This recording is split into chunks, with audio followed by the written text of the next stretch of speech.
கர்த்தருடைய வார்த்தைக்கு நேராக நாம் செல்லலாம். ரோமர் எழுதின நிருபம் 3ஆம் அதிகாரம். ரோமர் எழுதின நிருபம் 3ஆம் அதிகாரம் 23ஆம் வசனத்தை நாம் வாசிக்கலாம்.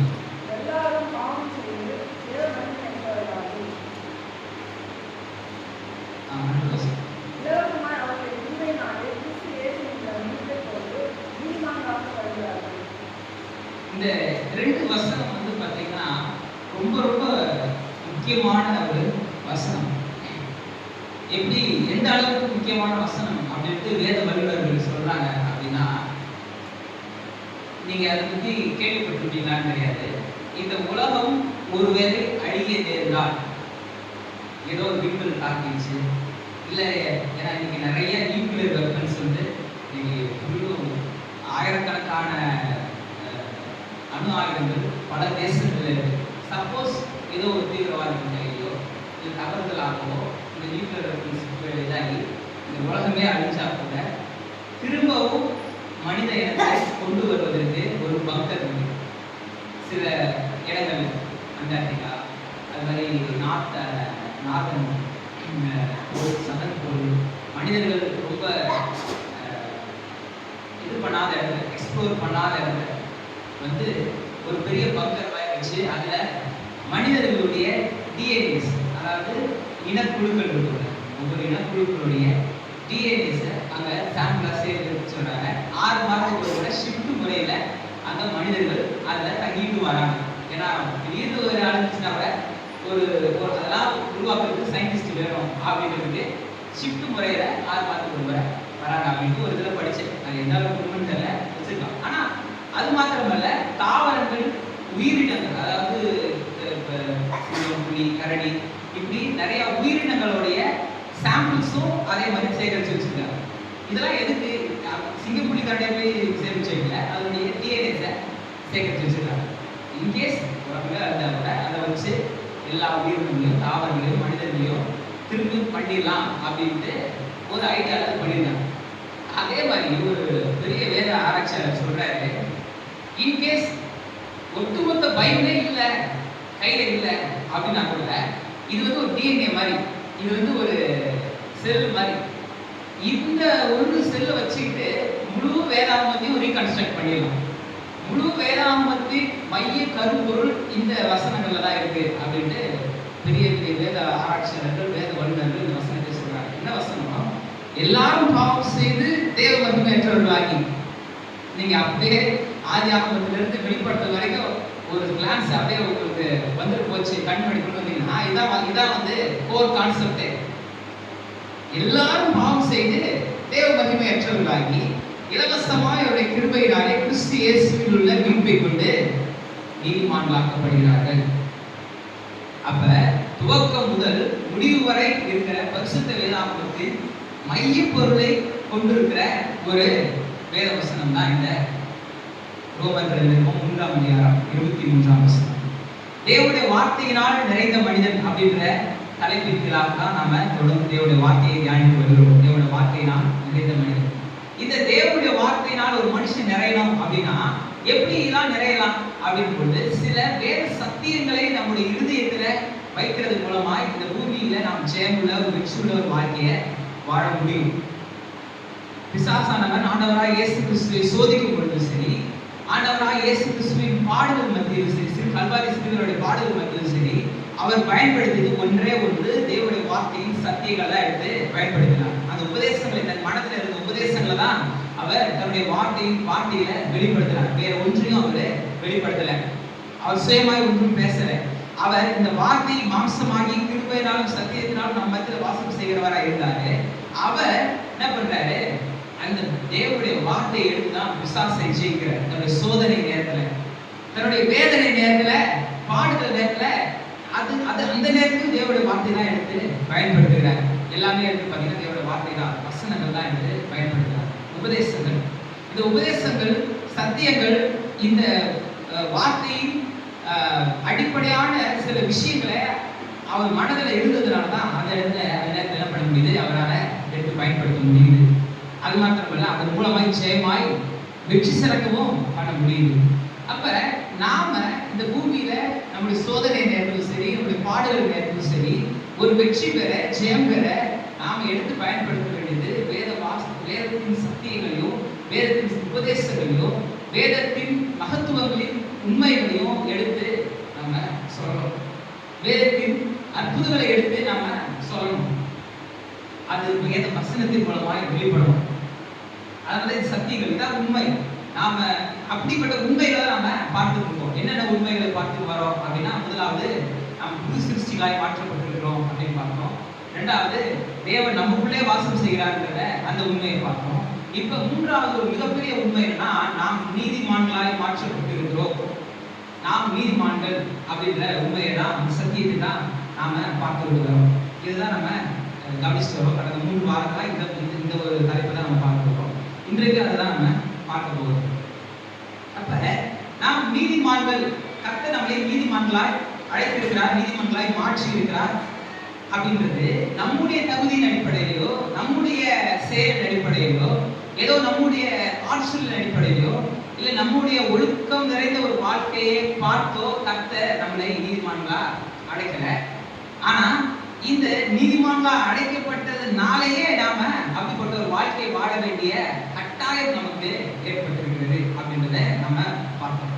அடுத்தது போன வாரத்துல பார்த்தோம், உறவுக்கும் ஐக்கியத்துக்கும் உள்ள வேறுபாடு, சந்தோஷத்திற்கும் மகிழ்ச்சிக்கும் உள்ள வேறுபாடு மாதிரி உறவுக்கும் ஐக்கியத்திற்கும் உள்ள வேறுபாடு. உறவுன்றது அது டிஃபால்ட்டா வரக்கூடியது, பை நேச்சர் வரக்கூடியது. ஆனா ஐக்கியம்ன்றது இருக்க வேண்டியது. இதுதான் உதாரணமா பார்த்தோம், ஒரு மாமரம் இருக்கு. அந்த மாமரத்துல இருந்து ஒரு கிளை வெட்டி கீழே போட்டுருந்தாங்கன்னா அதை யாரும் போயிட்டு இது வேப்பங்கரை இல்ல கொய்யா மரத்தோட கிளைன்னு சொல்ல மாட்டாங்க. அது மாமரத்தோட கிளைன்னா அடியப்படும், அது வெட்டி தரையில கடந்தாப்புல. ஆனா அது மாமரத்தின் கிளையா இருப்பதுனாலேயே அது கனி தராது, அதுல ஜீவன் இருக்காது. அதுல ஜீவன் இருக்கணும் அப்படின்னா முதலாவது அது ஐக்கியப்பட்டிருக்கணும், தன் மரத்தோடு கூட அது ஐக்கியப்பட்டிருக்கணும். அதே போலதான் நாம கர்த்தருடைய பிள்ளைகள்ன்றது உறவு. என்னைக்கு கர்த்தர் நம்மளை அழைச்சாரோ அவருடைய அதுதான் நிறைய வேத வசனங்களை பார்த்தோம். இயேசு கிறிஸ்துவை நாம விசுவாசிச்சோட நம்ம அவருடைய பிதாவினுடைய பிள்ளைகளா மாறிட்டோம். நிறைய வேத வசனங்களை போன வாரத்திலேயே நம்ம பார்த்தோம். இந்த வாரத்தை விட போன வாரம் தான் நிறைய வேத வசனங்களை நம்ம பார்த்தோம். காரணம் என்னன்னா, வேத வசனம் நமக்கு தெளிவா சொல்லுது, என்னைக்கு நம்ம இயேசு கிறிஸ்துவை ஏற்றுக்கொள்ளுமோ அப்பவே பிதாவின் பிள்ளைகளாய் நம்ம மாறிட்டோம். ஆண்டவராகிய இயேசு கிறிஸ்துவின் உடன் சகோதரர்களா, உடன் வேலையாட்களாய், அவருடனே இருக்கக்கூடியவர்களாய் நம்ம மாறிட்டோம். பிதாவே, அப்பா பிதாவே என்று கூப்பிடக்கூடிய புத்திர சுவிகாரத்தின் ஆவிய கர்த்தருடைய பரிசுத்த ஆவியானவர் நமக்கு கொடுத்துட்டாரு. இதெல்லாம் நம்ம தெளிவா பார்த்துட்டோம். அப்ப இந்த உறவு, நம்ம ரட்சிப்பு என்னைக்கு ஏற்படுதோ அன்னைக்கு இந்த உறவு ஏற்பட்டுச்சு. இந்த உறவு ஏற்பட்டதுனாலேயே நாம கனிவுள்ள ஒரு கிறிஸ்தவ ஜீவியத்தை வாழ முடியுமான்னு கேட்டா இல்லை. இந்த உறவுன்றது இருக்கிறதுனால மாத்திரமே நாம கனிவுள்ள கிறிஸ்தவ ஜீவியத்தை நாம பெற்றுக்கொள்வோமா, நம்ம வெளிப்படுத்திடுவோமா, இந்த உலகத்திற்கு வெளிச்சமா இருக்குமா, இந்த உலகத்துக்கு உப்பா இருக்குவோமா, ஒரு மலை மீது இருக்கிற பட்டணத்தை போல நாம் இருந்துருவோமான்னு கேட்டா இல்லை. அதற்கு ஐக்கியம் வேணும். அதான் யோவான் சுவிசேஷம் 15ஆம் அதிகாரத்தில் வச்சு தெளிவாக ஆண்டவராகிய இயேசு கிறிஸ்து நமக்கு அற்புதமாய் உபதேசித்திருக்கிறார். அந்த ஐக்கியம் என்னில் நிலைத்திருங்கள், இது தொடர்ந்து இருக்க வேண்டியது. ஒரு காலத்துல நான் கர்த்தரோடு கூட ரொம்ப இணைஞ்சிருந்தேன், ரொம்ப நிலைச்சிருந்தேன், இப்போ கொஞ்சம் கேப் விட்டுருச்சு அப்படின்னு சொன்னாலே அது என்ன அர்த்தம்? ஜீவனற்ற கிறிஸ்தவ வாழ்க்கை, சும்மா பேர் தான் கிறிஸ்தவன், ஆனா ஜீவன் இல்லை. வெட்டி போட்ட உடனே, மரத்து கிளைய வெட்டி போட்ட உடனே கிளைகள்லாம் விழுந்துறாரு. கொஞ்ச நாள் ஆகும், சில 2-3 நாள் ஆகும். அப்புறம் தான் என்ன பண்ணுவோம், அந்த பச்சை நிறம்லாம் கொஞ்சமா கருத ஆரம்பிக்கும். கொஞ்ச நாள் கழிச்சு அப்படியே காஞ்சி போயிடும். அதே போலதான் சில நேரங்களில் கிறிஸ்துவை ஏற்றுக்கொண்டவர்கள் அவரிடத்துல தேவனிடத்திலிருந்து பாவம் நம்மளை பிரிக்கும் பொழுது, ஏன் பாவம் ரொம்ப பெருசு, ஏன் பயங்கரமானது அப்படின்னா தேவனை விட்டு நம்மளை பிரிக்கக்கூடியது. தெளிவா பார்க்கணும், தேவனை விட்டு நம்மளை பிரிக்கக்கூடியது. பிரிச்ச உடனே சில நேரத்துல அந்த ஏதோ நம்ம கர்த்தரோட கூட இணைஞ்சிருக்கிற மாதிரி ஏதோ இருக்கும், தோற்றம் இருக்கும், ஒரு இது ஓடிக்கிட்டு இருக்கும். ஃபேன் மாதிரி, ஃபேனை சுவிட்ச் ஆஃப் பண்ணா கூட கொஞ்ச நேரம் ஓடிதான் நிற்கும். அதே மாதிரி கொஞ்ச நேரம் அப்படி இருக்கும், ஆனா அதுல ஜீவன் இல்லை, கனி வராது, எதுவுமே வெளிப்படாது. அப்ப நம்ம கனிவுள்ளவர்களாய், ஜீவன் உள்ளவர்களாய், பலன் தரக்கூடியவர்களாய் நாம் வாழணும் அப்படின்னா நம்ம கர்த்தரோடு கூட இணைஞ்சிருக்கணும். அது ரொம்ப ரொம்ப அவசியம் அப்படின்றத நம்ம பார்க்கணும். இப்ப இந்த நாம் நீதிமான்களாய் மாற்றப்பட்டிருக்கிறோம் சத்தியத்தை நம்ம இன்னும் தெளிவா நம்ம பார்க்க போறோம். இதான் நம்ம பார்த்துட்டு வரோம். இன்னும் அதனுடைய வெளிப்பாடு என்ன அப்படின்றத குறித்து அது வேதம் நமக்கு அதை குறித்து எப்படிலாம் நமக்கு போதிக்குது என்பதை ரோமர்கள் நிருபத்தின் அடிப்படையில இன்னைக்கு நம்ம தியானிக்க போகிறோம். நாம் நீதிமான்கள் என்ற சத்தியத்தை குறிப்பா கிறிஸ்துவை ஏற்றுக்கொண்ட சபை நிச்சயமாய் அதை அறிந்து கொள்ள வேண்டியது அவசியம். ஏன்னா நாம் நீதிமான்கள் என்ற உணர்வு தான் தேவனிடத்தில் நம்மை சேர்க்கிறது, நம்முடைய செபத்தை வல்லமை உள்ளதாய் மாற்றுகிறது, நம்முடைய விசுவாசத்தை வர்த்திக்க செய்கிறது, பிசாசை எதிர்த்து இருக்கக்கூடிய அந்த ஆற்றலையும் அந்த வல்லமையும் நமக்கு தருகிறது, பயத்தை நீக்குகிறது, தாழ்ந்த மனப்பான்மையை நமக்கு போக்குகிறது, அளவற்ற கிருபையின் அருளால் நமக்கு கிடைச்ச அந்த எல்லா விதமான கிருபையின் ஆசீர்வாதங்களை விசுவாசித்து நாம் பெற்றுக்கொள்வதற்கு அவரை அணுகக்கூடிய அந்த தேவனை அணுகக்கூடிய அந்த சாக்கியமும் பாக்கியமும் தான் இவை எல்லாவற்றையும் நம்ம நமக்கு வழி நடத்துகிறது. சுருக்கமா சொன்னா ஒரு வெற்றியுள்ள கிறிஸ்தவ வாழ்க்கைக்கு அடிப்படையானது நாம் நீதிமான்கள் என்ற உணர்வு. பரிசுத்த வேதாகமும் அப்படிதான் போதிக்குது.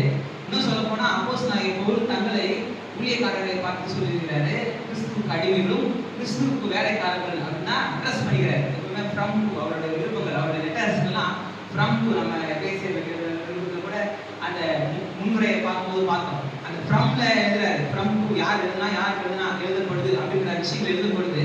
தன்னை கிறிஸ்துவுக்கு அடிமை அப்படின்னு சொல்றாரு. வாசிக்கிறவர்களை பார்த்து பரிசுத்தவான்கள், விசுவாசிகளை பார்த்து, அது இன்றைய நாட்களில் விசுவாசிகளை பார்த்து பரிசுத்தவான்கள் அப்படின்றாரு. சரி, எபேசு நிருபத்துல எபேசு சபைக்கு சொல்றாரு, பிலிப்பு சபைக்கு சொல்றாரு. ஏன்னா இப்ப ரொம்ப கொஞ்சம் ஒரு அவருடைய கஷ்டத்துல அவருடைய உபத்திரவங்களை உதவி செய்து அவரை ஆதரித்து அவரை பற்றியான ஒரு கரிசனை உள்ள சபையா இருக்குது பிலிப்பிய சபை. அதனால அவரை பரிசுத்தவான்கள். ஆனா கொரிந்து சபையை பார்த்தீங்கன்னா கூட அப்படிதான் சொல்றாரு. ஆனா கொரிந்து சர்ச்சை கூட ஒரு நல்ல ஒரு சபையா இருந்து காணப்படல, ஒரு விசுவாசத்துல தேறினவர்களாய் காணப்படல. அவர்களுக்குள்ள ஒரு வாக்குவாதம் இருக்குது, அவர்களுக்குள்ள நீ பெரியவன் நான் பெரியவன்ற ஒரு மனப்பான்மை இருக்கு. அவர்களுக்குள்ள நான் பவுலை சேர்ந்தவன், நான் அப்போலோவை சேர்ந்தவன், நான் பேதுருவை சேர்ந்தவன், எனக்கு பேதுரு தான் வந்து ஞானஸ்நானம் கொடுத்தாரு, நான் பேதுருனால சுவிசேஷத்தை பெற்றுக்கொண்டேன், நீ அப்போது நீ பவுல்னால சுவிசேஷத்தை பெற்றுக்கொண்ட, எனக்கும் உனக்கும் நிறைய டாக்டர் டிஃபரன்ஸ் இருக்கு. இது மாதிரி நிறைய ஒரு இது இருக்குது, நிறைய ஒரு வேறுபாடுகள் பிளவுகள் இருக்கிற சபை. இந்த சபையை பார்த்து கூட சொல்றாரு பரிசுத்தமான. எதன் அடிப்படையில் சொல்றாரு? அவருடைய செயலின் அடிப்படையிலா, அவருடைய நடத்தையின் அடிப்படையில் அதை சொல்றாருன்னா அப்படின்னு பார்த்தா இல்லை. அவர்கள் யாரால் அபிஷேகம் பண்ணப்பட்டிருக்கிறார்களோ, யார் அவர்களை அபிஷேகித்தாரோ, யார் அவர்களை முன்குறித்தாரோ, யார் அவர்களை அழைத்தாரோ, யார் அவர்களை நீதிமான்களாக்கியிருக்கிறாரோ, யார் அவர்களை மகிமையிலே கொண்டு போய் சேர்க்க போறாரோ, அவருடைய கண்ணோட்டத்தில் பார்த்து அவர்களை பரிசுத்தவான்கள் அப்படின்றது. ரோமர்கள் 8ஆம் அதிகாரம் அப்படிதான் போதிக்குது. எவர்களை முன்குறித்தாரோ அவர்களை அழைச்சிருக்கிறாரு, அழைச்சவர்களை நீதிமான்களாக்கியிருக்காரு, நீதிமான்களாக்குனவரை மகிமையில கொண்டு போய் சேர்க்கவும் செய்யறாரு. அப்ப நித்தியத்திலிருந்து நித்தியம் வரை ஒரு மனுஷனுக்கான முழு திட்டமும் கர்த்தருடைய கரத்துல இருக்கு. அவருடைய ஆசீர்வாதத்தை, அவருடைய வழிநடத்தல, அவருடைய நல்வாழ்வை கொடுத்ததான முழு திட்டமும் கர்த்தர் அவருடைய கரத்துல வச்சிருக்கிறார். நம்ம இந்த பூமிக்குரிய திட்டங்கள்ல நம்ம சிக்கிக்கிட்டு இருக்கோம் சில. ஆனா கர்த்தர் நம்மளை கொடுத்ததான முதல் நித்தியமான திட்டங்களை நமக்காக அவர் ஏற்படுத்தி வச்சிருக்கிறார். இதான் வேதம் நமக்கு போதிக்கிறது. வேதம் நமக்கு இப்படிதான் போதிக்கிறது. அப்ப நீதிமான்கள்ன்றது குறித்துதான E.W. கென்யன் அப்படின்ற ஒரு அற்புதமான வேதத்தின் அதிசயங்களை வெளிக்கொண்டு வந்த ஒரு மனுஷன் சொன்ன மனுஷன் பார்த்தீங்கன்னா ரொம்ப சூப்பரான டெஃபினிஷன். எந்த குற்ற உணர்வு, தாழும் மனப்பான்மை, ஆக்கினை தீர்வின் உணர்வு இல்லாமல் தேவனுக்கு முன்பாக நிற்கும் நிலை. தூக்கத்து நடுறத்தில் எழுப்பி கேட்டா கூட நம்ம சொல்லணும் இந்த விஷயத்தை. நீதினா என்ன, ரைச்சஸ்னஸ்னா என்னன்னு கேட்டா டக்குன்னு சொல்லணும். எந்த விதமான குற்ற உணர்வு, தாழ்வு மனப்பான்மை, ஆக்கினை தீர்வின் உணர்வு, கில்ட், காண்டம்னேஷன், இன்ஃபீரியாரிட்டி காம்ப்ளெக்ஸ், இந்த 3 விதமான காம்ப்ளெக்ஸ் இல்லாம தேவனுக்கு முன்பாக நிற்கும் நிலை, இதுதான் நீதி. இப்படிப்பட்ட நிலையெல்லாம் கர்த்தர் நம்மளை வச்சிருக்கிறார். இந்த நீதியை தான் நமக்கு கொடுத்திருக்கிறார். எதன் அடிப்படையில் கொடுத்திருக்கிறார் அப்படின்றத நம்ம இன்னைக்கு நம்ம பார்க்க போகிறோம். நாம் நீதிமான்களாக மாற்றப்பட்டிருக்கிறோம். எதன் அடிப்படையில் நாம் நீதிமான்களாக மாற்றப்பட்டிருக்கிறோம் அப்படின்றது தான் இன்னைக்கு நம்ம பார்க்க போகிறோம்.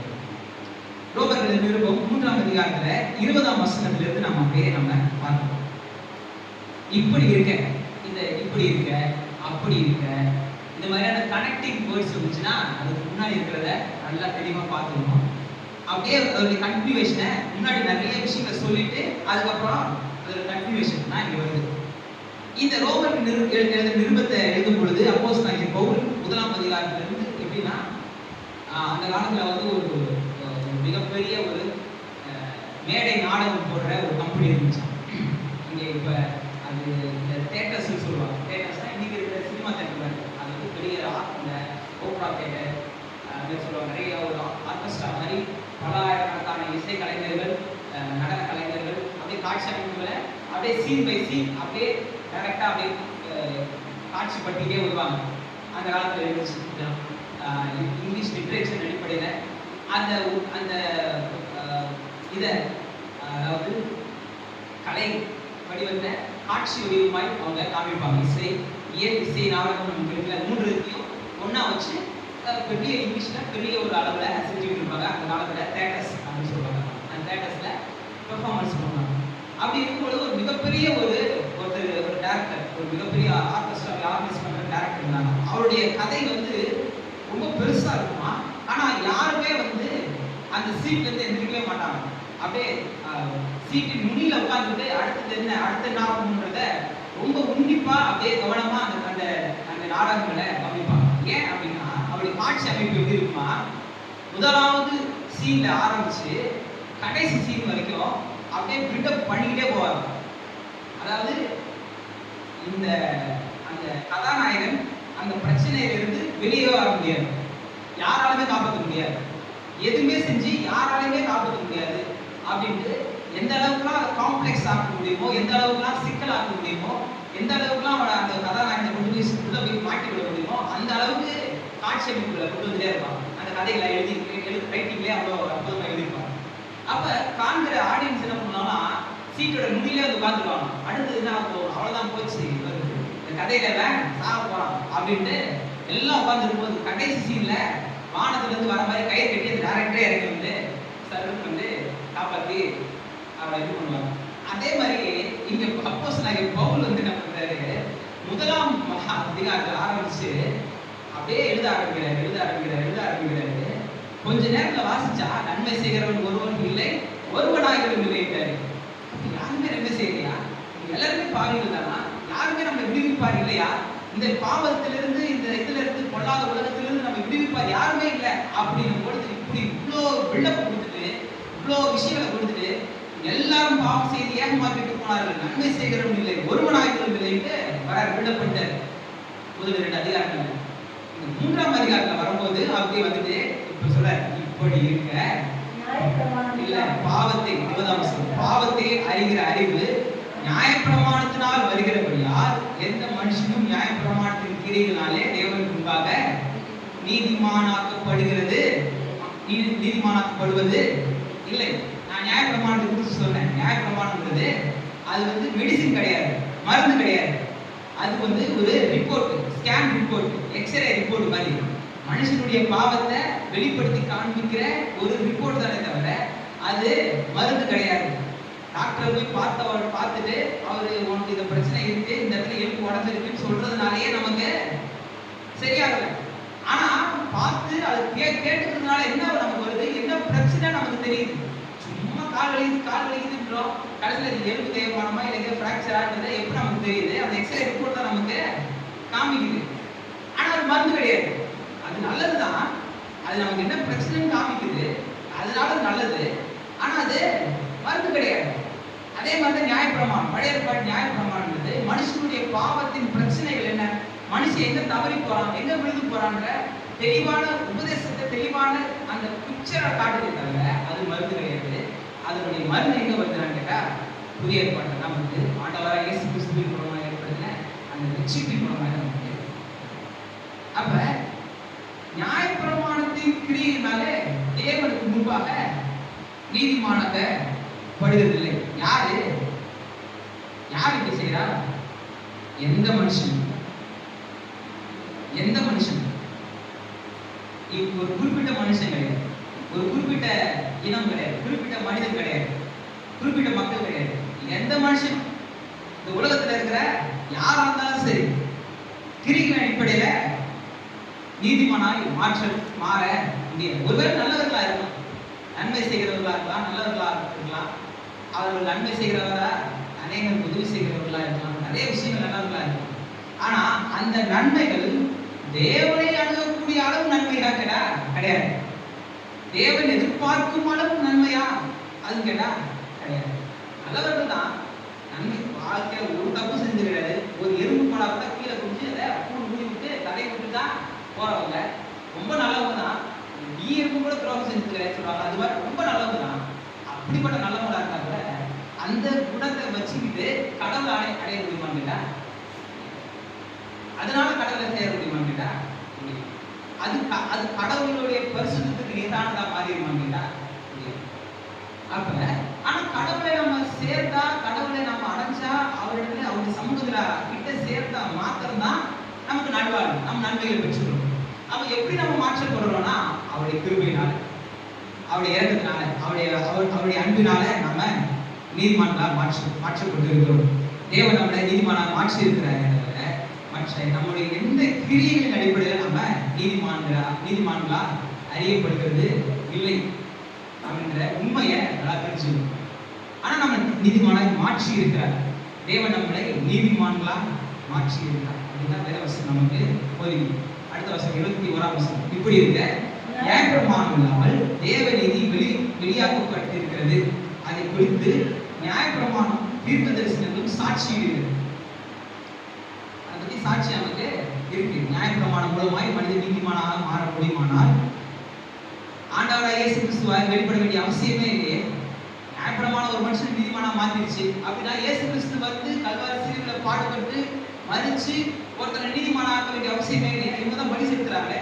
இந்த பலியை என்ன பண்ணுது, நீதிமானா மாத்திருந்தா அவங்களே இன்னொரு முறை பலி செலுத்த வேண்டிய அவசியமே இல்லையே. அவங்க திரும்ப பலி செலுத்துறதே அவங்க நீதிமானா மாற்றப்படல அப்படின்றத அவங்களுக்கு வெளிப்படுது. இவரேர் அதான் சொல்றாரு, இவரேர் ஆக்கியவர் சொல்றாரு, அவர்கள் திரும்ப பதில் பலி செலுத்துறாங்க. தேவனுக்கு சேர போறதெல்லாம் பலி செலுத்துறாங்க. இதுவே அவங்க என்ன காமிக்குது, இந்த பலிகள் பரிபூர்ணப்படுத்தல. ஏன்னா ஒரு முறை பரிபூர்ணப்படுத்திருச்சு, பலி சேரக்கூடிய சாக்கியத்தை கொடுத்துருச்சுன்னா போதுமே, எதுக்கு மறுபடியும் ஒரு முறை பலி செலுத்துறோம். அப்ப அந்த பலி எல்லாம் ஆயிருது வேஸ்ட். திருப்பி இன்னொரு பலி செலுத்துறேன், அடுத்த நாள் வரும்போது இன்னொரு பலி செலுத்துறேன், சமாதான பலி செலுத்துறேன், போஜன பலி செலுத்துறேன், சர்வாதாரண பலி, பாவ நிவாரண பலி, குற்ற நிவாரண பலிட்டு அநேக பலிகளை செலுத்திக்கிட்டே வராங்க. பலி முறைகள் அவங்க ஆசிரிச்சுட்டே வராங்க. இவ்வளவு செய்யறதுக்கான காரணம் என்ன, இவ்வளவு செய்யறதுக்கான நோக்கம் என்ன, யார் கடவுளை சேர்றது. ஆனா அதான் சொல்றாரு இலவசமா, அப்படியே வந்து சொல்றாரு இலவசமாய். 22ஆம் வசனம் பார்த்தீங்கன்னா, அது கிறிஸ்துவை பற்றும் விசுவாசத்தினாலே பலிக்கும் தேவ நீதியே, விசுவாசிக்கிற எவர்களுக்குள்ளும் எவர்கள் மேலும் அது பலிக்கும், வித்தியாசமே இல்லை. இப்ப அந்த 20ஆம் வசனம் சொல்லுது, எந்த மனுஷனும் யாரா இருந்தாலும் சரி, எந்த உலகத்துல இருக்கிற எந்த மனுஷனா இருந்தாலும் சரி, யாரா இருந்தாலும் நியாயப்பிரமாணத்தின் அடிப்படையிலோ சுயக்கிரிகள் அடிப்படையிலோ நீதிமானாக மாறவில்லை, மாற முடியாது எந்த மனுஷனும் அப்படின்றத ரொம்ப தெளிவா சொல்லிச்சு. இப்ப 22ஆம் வசனம் சொல்லுது, எவர்களுக்குள்ளும் எவர்கள் மேலும் பலிக்கும், வித்தியாசமே இல்லை. இப்ப கிறிஸ்துவை பற்றும் அந்த பலி, கிறிஸ்துவை பற்றும் விசுவாசத்தின் மூலமாய் நமக்கு வருகிற அந்த காரியம், இது வந்து கிறிஸ்துவை பற்றும் விசுவாசத்தினால நமக்கு செயல்படும் நன்மைகள் எல்லாருக்கும் நடக்கும், யாருக்கும் வித்தியாசமே இல்லை. இதுல இவங்க அவங்க கிடையாது, எல்லாருக்குமே அவரை அணுக முடியும், கடவுளை அணுக முடியும், கடவுளை ஜெபிக்க முடியும், கடவுளை நம்ம ஒப்பு கொடுக்க முடியும், கடவுளை நாம் அணுகக்கூடிய சாக்கியம் இருக்கு, அவரிடத்துல நன்மையை பெற்றுக்கொள்ளக்கூடிய சாக்கியம். ஆனா நம்ம உணர்வு என்ன சொல்லுது, நம்முடைய உள்ளான மனதில் சொல்லுது, நீ குற்றவாளி, நீலாம் கடவுளுக்கு முன்னாடி போக முடியுமா, நீ கடவுளுக்கு முன்னாடி நிற்க முடியுமா, கடவுளுடைய பாப்பாரா, முதல்ல கடவுள் நீ பேசுறது கடவுள் கேட்பாரா, நீ பண்ற ஜெபத்தை கடவுள் கேட்பாரா அப்படின்ட்டு விசுவாசம் நம்மளை குற்றப்படுத்திட்டே இருக்கிறான். ஆனா கடவுள் என்ன சொல்றாரு? வசனத்தின் மூலமாய் இயேசு கிறிஸ்துவின் மூலமாய் நாம அவரை சேர்கிறோம். நம்முடைய தகுதியின் அடிப்படையில் இல்ல, அவருடைய இரக்கத்தின் அடிப்படையில, அவருடைய கிருபையின் அடிப்படையில இப்ப நம்மளால அவரை அணுக முடியுது, அவரை கிட்டி சேர முடியுது, அவரிடத்தில் ஜெபிக்க முடியுது, அவரிடத்துல நன்மையை பெற்றுக்கொள்ள முடியுது. அதான் இப்ப வருது. இப்பதான் சொல்றாரு, எல்லாரும் பாவம் செய்து தேவ மகிமை அற்றவர்களாகி. அந்த தியேட்டர்ல வந்த அந்த அந்த பிக்சர் மாதிரி கடைசி எல்லாரும் பாவம் செய்து தேவ மகிமை அற்றவர்களாயிட்டாங்க. ஒருத்தரும் நன்மை செய்கிறவர் இல்லை, ஒருவராயும் இல்லை. அப்ப யார்தான் கடவுளை அணுக முடியும் அப்படின்னு இப்பதான் ரெமிடி வருது. என்னன்னா, இலவசமாய் அவருடைய கிருபையினாலே கிறிஸ்து இயேசுவின் மீட்பை கொண்டு நீதிமான்களாக்கப்படுகிறார்கள். எப்படி நீதிமான்களாக்கப்படுகிறார்கள்? எப்படி நீதிமான்களாக்கப்படுகிறார்கள்? நாம் எப்படி நீதிமான்களாக்கப்படுகிறோம்? எப்படி நீதிமான்களாக்கப்பட்டோம்? எப்படி நீதிமானா மாற முடியும்? இயேசு கிறிஸ்துவின் மூலமாய் ஏற்படுத்தப்பட்ட அந்த மீட்பு, அந்த ரட்சிப்பு தான் நம்மளை நீதிமானா மாற்றும். இது இலவசம். இது இலவசம். இலவசம்ன்றதுனாலே இது மலிவானது கிடையாது. யாரும் இதுக்கான விலை கிடையாது, கொடுக்க முடியாது. ரட்சிப்புன்றது இலவசம். அப்போஸ்தலர் நடத்தைகள்ல மிகப்பெரிய செல்வந்தர்கள் கேட்கிறாங்க, ஆண்டவமாரே ரட்சிக்கப்படுவதற்கு நாம் என்ன செய்யணும்? அப்போஸ்தலர்களை பார்த்து கேட்கறாங்க, நாங்க என்ன செய்யணும்? எதை கொடுக்கணும்? எதை கொடுத்து இதை வாங்கிக்கலாம்? ஏன்னா ரோமன் சிட்டிசன்ஷிப்பை இது பண்ணலாம். அப்போஸ்தலர் பவுல் வந்து அந்த அதிபதியில பேசும்பொழுது சொல்றாரு, அந்த அதிபதி சொல்றாரு, நான் ரோமன் சிட்டிசன் நான் வச்சிருக்கிறேன், ரோம குடியுரிமையை நான் வச்சிருக்கிறேன்னு சொல்லுறேன். அது அந்த அதிகாரி சொல்றாரு, இந்த திரவியத்தினால் இதை நான் சம்பாதித்தேன்.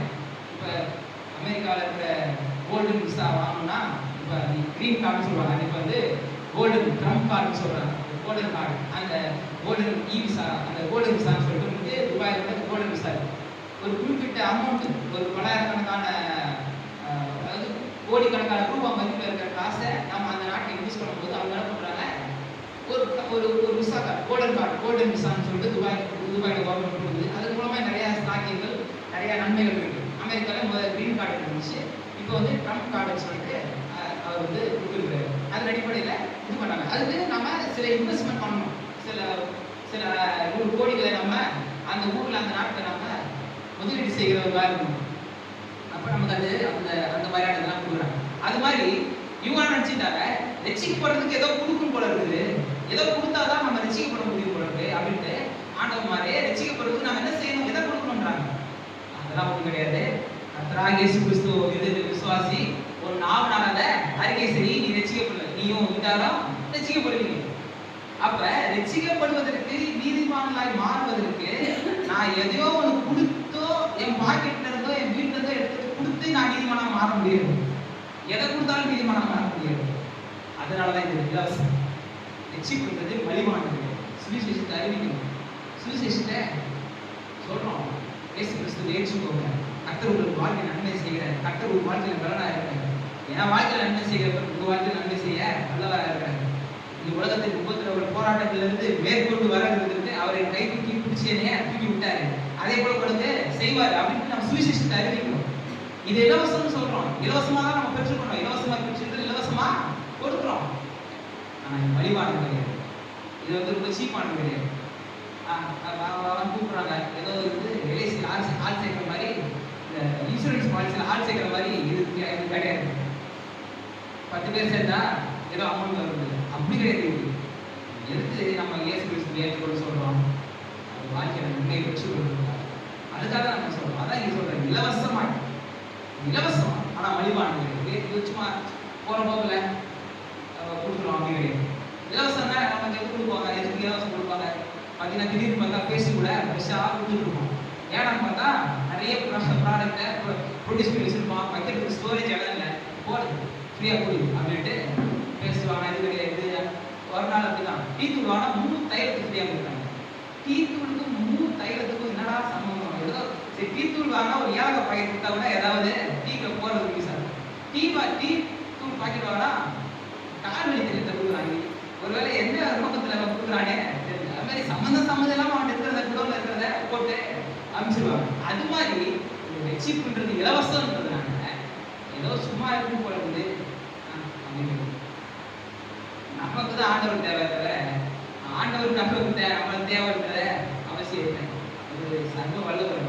நமக்கு தான் அவர் தேவை. அதனால இதை நம்ம எதை குறித்து நம்ம வாங்க முடியாது. அதனாலே இது இலவசம். தொடர்ந்து பார்த்தீங்கன்னா இலவசமாக கிருபையினாலே கிறிஸ்து இயேசுக்குள்ள மீட்பை கொண்டு நீதிமான்களாக்கப்படுகிறார்கள். தேவன் பொறுமையாக இருந்த ஒரு காலத்தில் நடந்த பாவங்களை தாம் பொறுத்து கொண்டதை குறித்து தம்முடைய நீதியை காண்பிக்கும் பொருட்டாகவும் தாம் நீதி உள்ளவரோ இயேசு விசுவாசமாய் இருக்கிறவனை நீதிமானாக்கிறவருமாய் விளங்கும்படி இக்காலத்திலே தமது நீதியை காண்பிக்கும் பொருட்டார். இயேசு கிறிஸ்துவை விசுவாசிக்கிறவர்கள் நீதிமான் ஆகும்படி கிறிஸ்து இயேசுவினுடைய இரத்தத்தை பற்றி விசுவாசத்தினாலே பலிக்கும் கிருபாதார பலியாக அவரை ஏற்படுத்தினார். எதற்கு ஏற்படுத்தப்பட்டார்? இயேசு கிறிஸ்து கல்வாரி சிலுவையில் தோன்றதுக்கான காரணம் என்ன? எல்லாரும் நன்மை செஞ்சுட்டு இருந்தாரு. ரொம்ப நல்லது செஞ்சா நம்ம ஆளுங்களுக்கு பிடிக்காது. அதே மாதிரி ரொம்ப நல்லது செஞ்சுட்டாரு, அவர் சாவடிக்கிறாங்க நினைச்சிட்டாரு. அவரும் பாவம் எதுவோ இல்லாம காப்பாற்ற ஆள் இல்லாம என் தேவனையே என்னை கைவிட்டு சொல்லியிருந்தா என்ன? அவர் வந்த நோக்கமே அதை நிறைவேற்றலாம். அவர் வெளிப்படுத்துக்கான நோக்கமே எனக்கு கல்வாரி சிலுவையில் மனுஷனுடைய பாவத்தை போக்குறதுக்கு தான். அதான் கிருபாதார பலியாக அவரை ஏற்படுத்தினார். இப்படி இருக்க மேன்மை பாராட்டல் எங்கே நீக்கப்பட்டது? எந்த பிரமாணத்தினாலே? கிரியா பிரமாணத்தினாலேயோ அல்ல, விசுவாச பிரமாணத்தினாலே. அதனால் மனுஷன் நியாய பிரமாணத்தின் கிரியைகளை அல்லாமல் விசுவாசத்தினாலே நீதிமானாக்கப்படுகிறான் என்று இருக்கிறோம். இது அப்போஸ்தலனாகிய பவுல் வந்து செம்மையான ஒரு வாதத்துல ரொம்ப பெரிய மனுஷன். அதாவது வாதிட்டு ஜெயிப்பவர். அந்த ஆர்கியூல அதுல வந்து ஜெயிக்கிறவங்க நல்ல ஒரு வித்தை வந்து சொல்றாரு. தீர்க்கிறோம். எதுக்கு எப்படி தீர்க்கிறோம்? மனுஷன் தன்னுடைய கிரியைகளால் அல்ல, விசுவாசத்தினாலே அவன் நீதிமானாக்கப்படுகிறான் என்று தீர்க்கிறோம். சொல்லிடுறது மாத்திரம் இல்ல, அடுத்து எவிடன்ஸ் தர வாதிடும் பொழுது வாதம் எவ்வளவு முக்கியமோ அந்த அளவுக்கு அந்த வாதத்திற்கான எவிடன்ஸ் ரொம்ப முக்கியம். இல்லை நீங்க சொல்லிட்ட திருக்குறோம் சொல்லிட்ட இதுக்கான எவிடன்ஸ் எங்க தராரு? 4ஆம் அதிகாரம். அப்படியே ரோமர் 4ஆம் அதிகாரத்தை பார்த்தீங்கன்னா 2 எவிடன்ஸ் தராரு. என்ன எவிடன்ஸ்? நியாய பிரமாணத்தில் தான் நீதிமானாக்கப்படுற, நியாய பிரமாணம் தான் ஒரு மனுஷன் நீதிமானா மாத்துது அப்படின்ட்டு நீங்க நம்பிட்டு இருக்கீங்க. அன்னைக்கு நீங்க வாசிக்கிறவங்களை பார்த்து சொல்றேன். ஆனா நியாயப்பிரமாணம்ன்றது ஒன்று எழுதப்படுறதுக்கு முன்பாகவே ஒரு மனுஷன் நீதிமானாகிட்டான். நியாயப்பிரமாண காலத்துல அந்த நியாயப்பிரமாணம் இல்லாம ஒரு மனுஷன் நீதிமானாகிட்டான் அப்படின்னு 2 எவிடன்ஸ் தராரு. யாரு? ஒருத்தர் ஆபிரகாம், 2வது தாவீது. அப்படியே முதலாம் வசனம் 2ஆம் வசனம் பார்த்தீங்கன்னா அப்படியே நம்முடைய தகப்பனாகிய ஆபிரகாம் மாம்சத்தின்படி என்னத்தை கண்டடைந்தார் என்று சொல்வோம். ஆபிரகாம் கிரியைகளாலே நீதிமானாக்கப்பட்டானாகில் மேன்மை பாராட்ட அவனுக்கு எது உண்டு? ஆகியோர் தேவனுக்கு முன்பாக மேன்மை பாராட்ட எதுவும் வேதவாக்கியம் என்ன சொல்லுகிறது? ஆபிரகாம் தேவனை விசுவாசித்தான், அது அவனுக்கு நீதியாக எண்ணப்பட்டது என்று சொல்லுகிறது. இந்த ஆபிரகாம் காலத்துக்கு அப்புறம் ஈசாக்கு, அடுத்த தலைமுறை, அடுத்தது யாக்கோபு, அதுக்கு அடுத்த தலைமுறை யோசேப்புக்கு அப்புறம் 430 வருஷம் கழிச்சு மோசே வராரு. மோசேவின் காலத்துல அவர் 80 வயசுக்கு மேலதான் நியாயப்பிரமாணம்ன்றதே வருது. அப்ப இவ்வளவு நாட்கள் அப்புறம் தான் நியாயப்பிரமாணமே வருது. இத்தனை தலைமுறைக்கு அப்புறம் தான். ஆனா இந்த ஆபிரகாம் எப்படி நீதிமானாக ஆகிட்டாரு? தேவனை விசுவாசிச்சாரு, அது அவருக்கு பாக்குறாரு. ஆபிரகாமை செலக்ட் பண்றதுக்கு ஆபிரகாம் என்ன தகுதி இருந்துச்சு? சரி, நம்மளை செலக்ட் பண்றதுக்கு நமக்கு என்ன தகுதி இருந்துச்சு? ஆபிரகாம் நம்மளை கர்த்தருடைய பிள்ளைகளாக மாற்றுறதுக்கு, அவருடைய வார்த்தைகளை கேட்பதற்கு, அவருடைய ஆராதனைக்கு, அவருடைய சமூகத்துல கிட்டி சேர நமக்கு சாக்கியம் கொடுத்துருக்காரு. இதை அவர் கொடுக்கறதுக்கு நமக்கு என்ன தகுதி இருந்துச்சு? ஆனா நமக்கு கொடுத்துருக்கு அந்த சாக்கியத்தை நமக்கு கொடுத்துருக்கு. அதான் இங்க சொல்லுவாரு. அதான் வாரம் இதே அதான் சொல்லிட்டு அப்படியே 6ஆம் வசனத்துல பார்த்தீங்கன்னா அந்தபடி கிரியில்லாமல் தேவனாலே நீதிமான் என்று எண்ணப்படுகிற மனுஷன் எவருடைய பாவங்கள் மன்னிக்கப்பட்டதோ அவர்கள் பாக்கியவான்கள், எவருடைய பாவத்தை கர்த்தர் என்னால் இருக்கிறாரோ அவன் பாக்கியவான் என்று தாவீது சொல்லுகிறார். தாவீது சொல்லியிருக்காரு. இப்ப தாவீது அப்படிதான். இப்ப தாவீது நியாயப்பிரமாணத்தை பிரமாணத்தின் அடிப்படையில நீதிமானாக்கப்படல. ஆனா தாவீதின் காலம் நியாயப்பிரமாணம் இருந்துச்சு. ஆபிரகாம் காலத்துல நியாயப்பிரமாணமே இல்ல, ஆனா நீதிமானாக்கப்படுறாரு. சரி, அது கூட நம்ம ஒத்துக்கிறோம். இங்க தாவீதுடைய நாட்கள்ல நியாயப்பிரமாணம்ன்றது இருந்துச்சு, ஆனால் அவர் நீதிமானாக்கப்படுறாரு. நியாயப்பிரமாணத்தின் அடிப்படையில கர்த்தருடைய கிருபையின் அடிப்படையில நீதிமானா மாற்றப்படுகிறார். இந்த வாக்கியம் விருத்த சேதனம் உள்ள மாத்திரம் வருமோ, விருத்த சேதனம் இல்லாதவனுக்கு வருமோ? ஆபிரகாமுக்கு விசுவாசம் நீதியாக எண்ணப்பட்டது என்று சொல்லுகிறோமே, அது எப்பொழுது அவனுக்கு அவர் விருத்த சேதனம் உள்ளவனாய் இருக்கும்போது, விருத்த சேதனம் இல்லாதவனாய் இருக்கும்போது, விருத்த சேதனம் உள்ளவனாய் இருக்கும்போது அல்ல, விருத்த சேதனம் இல்லாதவனாய் இருக்கும்போதே. அதாவது யூதனாய் இருந்ததுனால, நியாயப்பிரமாணத்தின் கற்றுதல் கிரியினால நீதிமான் அப்படின்னு போதிட்டு வந்த காலத்துல இதெல்லாம் வரதுக்கு முன்னாடியே ஒரு மனுஷன் நீதிமான் ஆகிட்டாரு. ஒருத்தன் என்னடான்னா இதை வச்சுக்கிட்டே அதை தூக்கி ஓர வச்சுட்டு நீதிமானா மாறிதான் அப்படின்றத எவிடன்ஸ் தராரு. தீர்க்கிறோம் 3ஆம் அதிகாரத்தை சொல்லுவாரு. 4ஆம் அதிகாரத்துல எப்படி தீர்க்கிறோம் அப்படின்ற ஒரு தெளிவான எவிடன்ஸை 2 எவிடன்ஸை 4ஆம் அதிகாரம் முடிச்சு தராரு. 5ஆம் அதிகாரத்தில் தராரு. கடைசியா 5ஆம் அதிகாரம் 17ஆம் வசனத்துல பார்த்தீங்கன்னா, அல்லாமலும் ஒருவருடைய விருதினாலே அந்த ஒருவன் மூலமாய் மரணம் ஆண்டு கொண்டிருக்க ஆதாமை பத்தி சொல்லுது. கிருபையின் பரிபூரணத்தையும் நீதியாகிய ஈவின் பரிபூரணத்தையும், நீதியாகிய ஈவு gift, righteousness is a gift. அது வந்து ஒரு ஈவு, அது ஒரு gift. அதனுடைய பரிபூரணத்தையும் ஒருவராலே ஜீவனை அடைந்து ஆழ்வார்கள் என்பது அதிக நிச்சயமாகும்.